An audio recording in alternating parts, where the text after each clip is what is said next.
الذي درسني وهو الذي علمني، لكن من باب الاستزادة والإفادة أردت أن تكون كلمتي موجزة لأفسح المجال لأستاذنا الكريم لنستفيد وإياكم، خصوصا وأن هذه الذكرى هي ذكرى وطنية وتاريخية في نفس الوقت.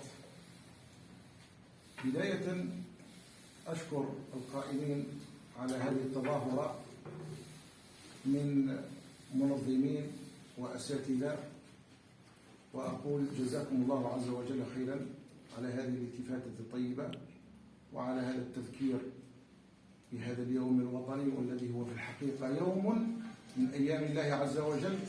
وقد قال مولانا تبارك وتعالى لنبينا موسى صلى الله عليه وسلم: ذكرهم بأيام الله، وأيام الله هي أيام النصر، أيام العبر، أيام استخلاص الدروس، أيام العزة. هذه